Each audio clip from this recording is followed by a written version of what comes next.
দিকে যাস তুই তোর গাফফারকে ফেলে। আমি রব কি তুই ফজরের নামাজ না পড়া সত্ত্বেও সকালে ঘুম থেকে ওঠার আগে নাস্তার ব্যবস্থা আমি আল্লাহ কি তোকে করে দিই নেই রে বান্দা? আমি কি করে দিই নেই?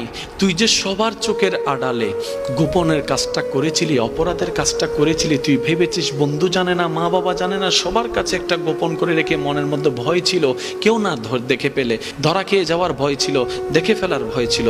আমি রবি তখন রহমত দিয়ে তোকে আড়াল করে রেখেছিলাম, আড়াল করে রেখেছিলাম।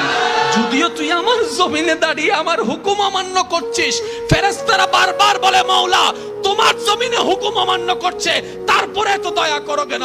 আমি রব সেই দিন বলেছিলাম আমার বান্দা হয়তো ফিরে আসবে, আমার বান্দা হয়তো ফিরে আসবে, আমার বান্দা হয়তো আমি রহমানের কথা চিন্তা করে ফিরে আসবে। বান্দা সেই দিন তুই আসিস নি ফিরে, তারপর আমি রহমত দেওয়া বন্ধ করিনি, তোর পায়ের শক্তিকে কেড়ে নিইনি, তোর চোখের আলোকে কেড়ে নিই নাই। আমি রব রহমান হয়ে দয়া করে যাচ্ছি, দয়া করে যাচ্ছি, দয়া করে যাচ্ছি, দয়া করে যাচ্ছি, দয়া করে যাচ্ছি, দয়া করে যাচ্ছি। শুধু তাই নয়, তুই ফিরে আসার জন্য আমি অপেক্ষায় ছিলাম, ফেরেশতাকে গুনাহ লিখতে দিই নাই, তারপরও তুই আছিস নি। শুধু তাই নয়, মরণের একদিন আগেও তোকে আমি ক্ষমা তওবার সুযোগ দিলাম, যদি তখনও তুই তওবা করিস আমি রব ইন্নাল্লাহ ইয়াগফিরুয যুনুবা জামিয়া, তুই তওবা করবি একবার আমি রব সারা জীবনের গুনাহ মাফ করে দিতে রাজি।